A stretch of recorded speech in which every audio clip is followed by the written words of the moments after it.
Tax ಇದರಿಂದ ಬರುವಂತ ಎಲ್ಲ ಬೆನಿಫಿಟ್ ನಮ್ಮ ದೇಶಕ್ಕೆ ಉಪಕಾರವಾಗಿ ಬರುತ್ತೆ. ನಮ್ಮ ದೇಶದಲ್ಲಿರುವಂತ ಜನ ಏನ್ ಹೇಳ್ತೀರಾ, ಬೆಳೆಯೋದಿಕ್ಕೆ ಒಂದು ಅವಕಾಶ ಆಗುತ್ತೆ, ಆರೋಗ್ಯವಾಗಿ ಆರ್ಥಿಕವಾಗಿ. ಬೇಕಬೇಡವಾ? ನಾವು ಹೊರಗಡೆ ಯಾವುದೇ ಪದಾರ್ಥಗಳನ್ನ ತಿಂತೀವಿ, ನೋಡ್ತೀವಿ, ಎಲ್ಲ ಬಂದ್ಬಿಟ್ಟು 90%ಕ್ಕಿಂತ ಹೆಚ್ಚು ಹೊರಗಡೆ ದೇಶದ ಪದಾರ್ಥಗಳು. ಅದು ಉಪಯೋಗ ಮಾಡಿ ನಮ್ಮ ದೇಶಕ್ಕೆ ಏನು ನಾವು ಮಾಡೋಕ್ಕಾಗಲ್ಲ. ಬೋಲೋ ಭಾರತ್ ಮಾತಾ ಕಿ ಜೈ ಅಂತ ಹೇಳಿ ಪ್ರಯೋಜನ ಇಲ್ಲ. ನಮ್ಮ ದೇಶಕ್ಕೋಸ್ಕರ ಏನಾದರೂ ಮಾಡೋದಿಕ್ಕೆ ನಾವು ತಯಾರಾಗಬೇಕು. ಅದರೊಳಗೆ ಅದಕ್ಕೆ ತಯಾರಾಗಬೇಕು. ಅದನ್ನ ನಮ್ಗೆ ಇನ್ನೂ ಚೆನ್ನಾಗಿ ಅರ್ಥ ಮಾಡಿಸೋದಕ್ಕೋಸ್ಕರ ನಮ್ಮ ಜೊತೆಗೆ ಡಾಕ್ಟರ್ ವಟ್ಸರ್ ಬಂದಿದ್ದಾರೆ. ಡೆಲ್ಲಿಯಿಂದ ತುಂಬಾ ದೂರದಿಂದ ಬಂದಿದ್ದಾರೆ. ಅವರು ಹೇಳಬೇಕು ಅಂದ್ರೆ ಒಂದು 50 ಲಕ್ಷಕ್ಕಿಂತ ಹೆಚ್ಚು ದುಡ್ಡು ತಿಂಗಳಿಗೆ ದುಡಿತಾ ಇದ್ದಾರೆ. ಎಷ್ಟು ತಗೊಳ್ತಾ ಇದ್ದಾರೆ ನನಗೂ ಅರ್ಥ ಗೊತ್ತಿಲ್ಲ.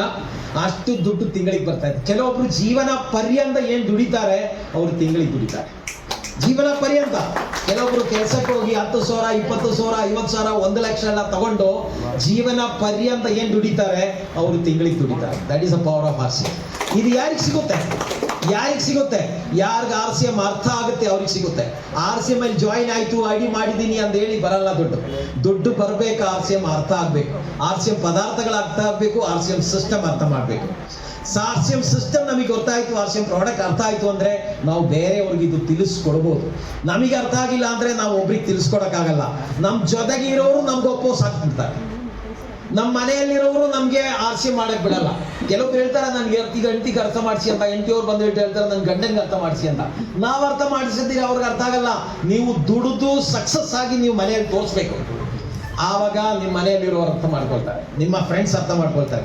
ನನಗೆ ಯಾರು RCM ಅಲ್ಲಿ ನನಗೆ ವಿರುದ್ಧವಾಗಿದ್ರು ನನ್ನ ಮನೆಯಲ್ಲಿ ಬಿಡಿ, ಮನೆಯಿಂದ ಆಚೆ ನನ್ನ ಫ್ರೆಂಡ್ಸು, ನನ್ನ ಕೊಲೀಗ್ಸು, ನನ್ನ ಜೊತೆಗೆ ಕೆಲಸ ಮಾಡೋರೆಲ್ಲ ಬಂದ್ಬಿಟ್ಟು ಈಗ RCM ಅಲ್ಲಿ ನನ್ನ ಜೊತೆಗೆ ಕ್ಯೂ ಅಲ್ಲಿ ನಿಂತ್ಕೊಂಡು ಜಾಯಿನ್ ಆಗ್ತಾ ಇದ್ದಾರೆ. ನನ್ನ ಸಕ್ಸಸ್ಫುಲ್.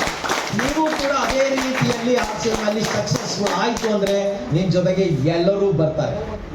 ಸೊ ಅದನ್ನ ಕ್ಲೀನ್ ಆಗಿ ಅರ್ಥ ಮಾಡಿಸೋದಕ್ಕೆ ನಮ್ಮ ಜೊತೆಗೆ ಸೀನಿಯರ್. ಇಂಡಿಯಾದಲ್ಲಿ ಹೇಳಬೇಕು ಅಂದ್ರೆ ಜನ ಕಾಯ್ತಾ ಇರುತ್ತೆ ಸರ್ ಬರೋದಕ್ಕೋಸ್ಕರ. ಲಾಸ್ಟ್ ಸರ್ ಬೆಂಗಾಳಿಂದ ಸರ್ ಬಂದ್ಬಿಟ್ಟು ಮೊನ್ನೆ ತಮಿಳ್ನಾಡಿಗೆ ಹೋಗಿ, ತಮಿಳ್ನಾಡಿಂದ ಕೊಚ್ಚಿಗೆ ಹೋಗಿ ಇವತ್ತು ಬೆಳಿಗ್ಗೆ ಎಷ್ಟು ಫ್ರೆಶ್ ಆಗಿದ್ದಾರೆ. ನಾವಿರೋದೇ ಕರ್ನಾಟಕದಲ್ಲಿ ಹಿಂಗಿದೀವಿ ಸರ್. ನೋಡಿ 4-5 ದಿನದಿಂದ, ವಾರದಿಂದ ಓಡಾಡ್ತಾ ಇದ್ದಾರೆ ಫುಲ್ ಫ್ಲೈಟ್ ಅಲ್ಲಿ.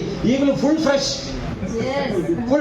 ನಾವು ನಮಗೂ ಆ ಥರ ಇರಕ್ ಬೇಕು ಅಂದ್ರೆ ನಾವು ಮಾಡುವಂತ ಕೆಲಸ ನಾವು ಇಷ್ಟಪಟ್ಟು ಮಾಡ್ಬೇಕು.